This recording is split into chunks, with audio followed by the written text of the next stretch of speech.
ಇಲ್ಲಿ ದೇವರ ವಾಕ್ಯ ನಮಗೆ ಸ್ಪಷ್ಟವಾಗಿ ಹೇಳ್ತಾ ಇದೆ, ಅರಸನ ವಿಜಯದಲ್ಲಿ ಯೆಹೋವನನ್ನು ಸ್ತುತಿಸುವ ಕೀರ್ತನೆ ಪ್ರಧಾನ ಗಾಯನ ಕೀರ್ತನ ಸಂಗ್ರಹದಿಂದ ತೆಗೆದದ್ದು ದಾವೀದನ ಕೀರ್ತನೆ. ಹಲ್ಲೆಲೂಯಾ. ಈ ಒಂದು ದಾವೀದನು ಬರೆದಂಥ ಕೀರ್ತನೆ 21ನೇ ಅಧ್ಯಾಯ 13 ವಚನಗಳು ಸ್ಪಷ್ಟವಾಗಿ ದಾವೀದನ ಹೃದಯದಲ್ಲಿ, ದಾವೀದನ ಮನಸ್ಸಿನಲ್ಲಿ, ದಾವೀದನ ಆಲೋಚನೆಯಲ್ಲಿ ಯಾವ ಒಂದು ಭಾವನೆಗಳಿದ್ವೋ ಆ ಒಂದನ್ನು ಈ ಒಂದು ವಾಕ್ಯಾನುಸಾರವಾಗಿ ಆತನು ಪ್ರಕಟಿಸುವಂಥ ವ್ಯಕ್ತಿಯಾಗಿದ್ದಾನೆ. ಹಲ್ಲೆಲೂಯಾ. ಇಲ್ಲಿ 1ನೇ ವಚನದಲ್ಲಿ ನಾವು ನೋಡ್ತಾ ಇದ್ದೇವೆ, ಯೆಹೋವನೇ ನಿನ್ನ ಪರಾಕ್ರಮದಲ್ಲಿ ಅರಸನು ಸಂತೋಷಿಸುತ್ತಾನೆ, ನೀನು ಉಂಟು ಮಾಡಿದ ಜಯಕ್ಕಾಗಿ ಎಷ್ಟೋ ಆನಂದ ಪಡುತ್ತಾನೆ. ನೀನು ಅವನ ಪ್ರಾರ್ಥನೆಯನ್ನು ನಿರಾಕರಿಸದೆ ಅವನ ಇಷ್ಟಾರ್ಥವನ್ನು ನೆರವೇರಿಸಿದ್ದೀಯಲ್ಲ. ಹಲ್ಲೆಲೂಯಾ. ಇಲ್ಲಿ ರಾಜನ ಒಂದು ಸಮ್ಮುಖದಲ್ಲಿ ಆ ಒಂದು ವ್ಯಕ್ತಿ ದಾವೀದನ ದೇವರ ಒಂದು ಸಮ್ಮುಖದಲ್ಲಿ ದಾವೀದನು ಯಾವ ರೀತಿಯಾಗಿ ವಿಜ್ಞಾಪನೆಯನ್ನು ಮಾಡ್ತಾ ಇದ್ದಾನೆಂದರೆ, ಆ ಒಂದು ಸಿಂಹಾಸನದ ಮೇಲೆ ಕೂತುಕೊಂಡಂಥ ರಾಜನ ಬಳಿ ಮಂತ್ರಿಗಳು ಯಾವ ರೀತಿಯಾಗಿ ಕೇಳಿಕೊಳ್ತಾರೋ, ಈ ದಿನ ದಾವೀದನು ತನ್ನ ಅರಸನು ಅಂದರೆ ಯೇಸು ಕ್ರಿಸ್ತನು ರಾಜನಾಗಿದ್ದಾನೆ. ಹಲ್ಲೆಲೂಯಾ.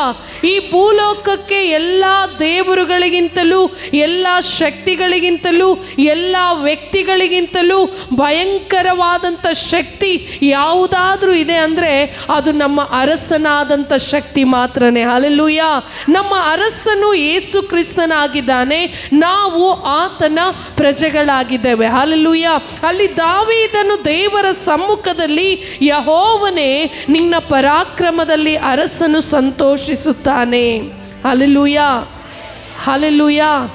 ಯೆಹೋವನ ಒಂದು ಪರಾಕ್ರಮದಲ್ಲಿ ಆ ರಾಜನು ಯಾವ ರೀತಿಯಾಗಿ ಸಂತೋಷಪಟ್ಟನೋ, ದಾವೀದ ಮಹಾರಾಜನಾಗಿ ಯಾವಾಗ ಅಂದರೆ ಆ ದಾವೀದನು ತನ್ನ ತಪ್ಪುಗಳನ್ನು, ತನ್ನ ಒಂದು ಆಲೋಚನೆಗಳನ್ನು ಪಶ್ಚಾತ್ತಾಪಪಟ್ಟು ದೇವರ ಸಮ್ಮುಖದಲ್ಲಿ ಬೇಡಿಕೊಂಡಾಗ ಆತನಿಗೆ ರಾಜನ ಒಂದು ಸಹಾಯವನ್ನು, ರಾಜನ ಒಂದು ದಂಡನೆಯನ್ನು, ರಾಜನ ಒಂದು ಕೃಪೆಯನ್ನು ಯೇಸು ಕ್ರಿಸ್ತನು ದಾವೀದನಿಗೆ ವಿಜಯೋತ್ಸವದ ಮೂಲಕವಾಗಿ ಜಯಪ್ರದವಾಗಿ ದಾವೀದನನ್ನು ಅರಸನನ್ನಾಗಿ ದೇವರು ಮಾಡಿದ್ದಾನೆ. ಹಲ್ಲೆಲೂಯಾ.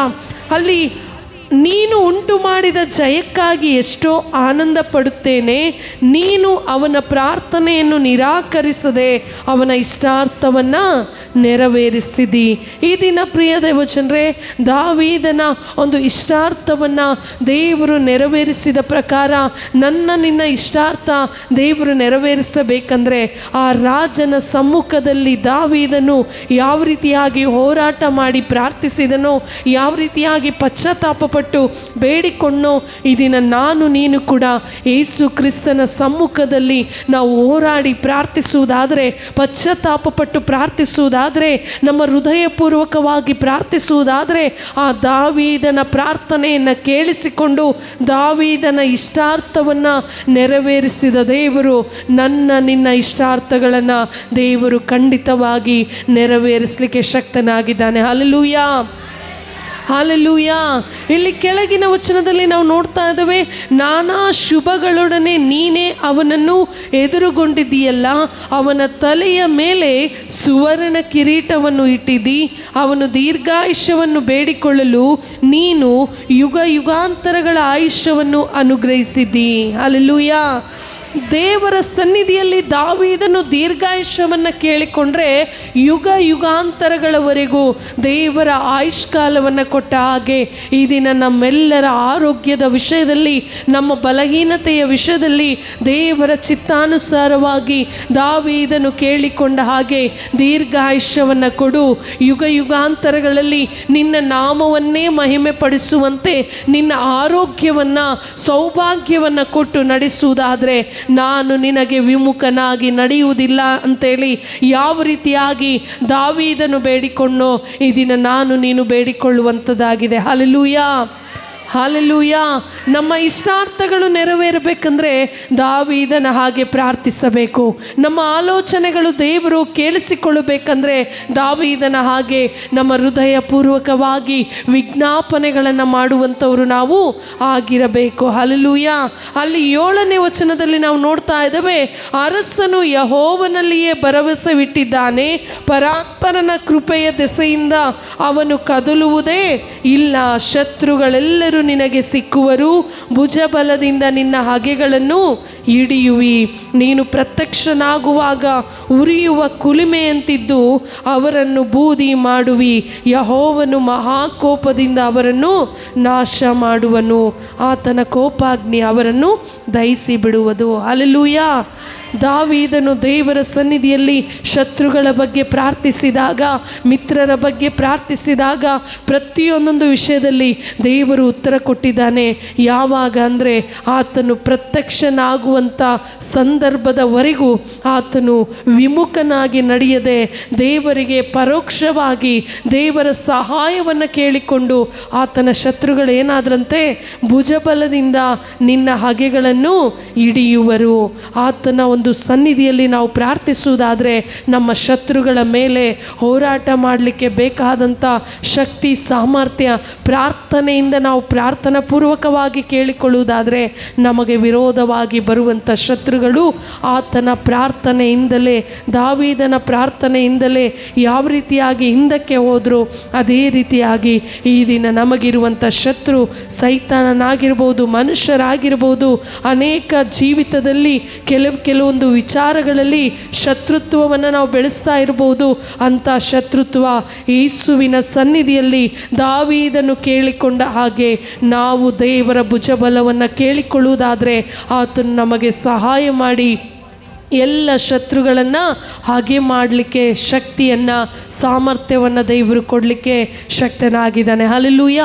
ದೇವರ ಕೋಪವು ಬಂತಂದರೆ ಯಾರು ಕೂಡ ಈ ಭೂಮಿಯಲ್ಲಿ ಉಳಿಲಿಕ್ಕೆ ಆಗಲ್ಲ. ಆ ಕೋಪ ಬರುವುದಕ್ಕಿಂತ ಮುಂಚೆ ನಾವು ಏನಾಗಿರ್ಬೇಕಂತೆ ಎಚ್ಚರಗೊಂಡು ಪ್ರಾರ್ಥಿಸುವುದಾದರೆ, ಎಚ್ಚರಗೊಂಡು ನಾವು ದೇವರ ಸನ್ನಿಧಿಯಲ್ಲಿ ಬೇಡಿಕೊಳ್ಳುವುದಾದರೆ ಆ ಎಲ್ಲ ಶತ್ರುಗಳ ಮೇಲೆ ಆತನೇ ದೊರೆತನ ಮಾಡಿ ಆತನು ನಮ್ಮನ್ನು ಒಂದು ಬಲೆಯಿಂದ ತಪ್ಪಿಸಿ ನಮ್ಮನ್ನು ಬಿಡಿಸಿ ಕಾಯಲಿಕ್ಕೆ ಯೇಸು ಕ್ರಿಸ್ತನು ಮಾತ್ರ ಶಕ್ತನಾಗಿದ್ದಾನೆ. Hallelujah, hallelujah.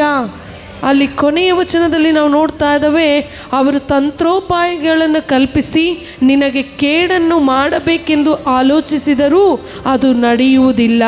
ಅದು ನೀನು ನಿನ್ನ ಬಾಣಗಳನ್ನು ಬಿಲ್ಲಿಗೆ ಹೂಡಿ ಅವರ ಮುಖಗಳ ಮೇಲೆ ಎಸೆದು ಅವರು ಬೆನ್ನು ತೋರಿಸಿ ಓಡು ಹೋಗುವಂತೆ ಮಾಡುವಿ. ಯೆಹೋವನೇ, ಪರಾಕ್ರಮದಿಂದ ನಿನ್ನನ್ನು ಪ್ರಸಿದ್ಧಿಪಡಿಸಿಕೋ. ನಾವು ಗಾಯನ ಮಾಡುತ್ತಾ ನಿನ್ನ ಶೂರತ್ವವನ್ನು ಕೊಂಡಾಡುವೆವು. ಹಲ್ಲೆಲೂಯ. ನಮ್ಮ ಮೇಲೆ ಶತ್ರುಗಳು ತಂತ್ರ ಉಪಾಯಗಳನ್ನು ಉಪಯೋಗಿಸಿ ನಮ್ಮನ್ನೇನೆಲ್ಲ ಮಾಡಬೇಕಂತ ಪ್ಲ್ಯಾನ್ ಮಾಡಿದರೂ ಕೂಡ ಆ ಪ್ಲ್ಯಾನ್ ಏನಾಗುತ್ತಂತೆ ರದ್ದು ಆಗುತ್ತೆ. ಆ ಪ್ಲ್ಯಾನ್ ಏನಾಗುತ್ತೆ ಬಿದ್ದು ಹೋಗುತ್ತೆ. ಈ ದಿನ ನಮಗೆ ಗೊತ್ತಿಲ್ಲದಂತೆ ನಮ್ಮ ಜೊತೆಯಲ್ಲಿರುವವರು, ನಮ್ಮ ಪಕ್ಕದಲ್ಲಿರುವವರು, ನಮ್ಮ ಸುತ್ತಮುತ್ತಲಿರುವವರು ನಮ್ಮನ್ನು ಏನಾದರೂ ಮಾಡಬೇಕಂತೇಳಿ ಎಷ್ಟೆಲ್ಲ ತಂತ್ರ ಉಪಾಯಗಳನ್ನು ಉಪಯೋಗಿಸಿದರೂ ಅವರ ಬಾಣಗಳು ಬಿದ್ದು ಹೋಗ್ಬೇಕಂದ್ರೆ ನಮ್ಮಲ್ಲಿ ಬಲವಾದಂಥ ಪ್ರಾರ್ಥನೆ ಇರಬೇಕು.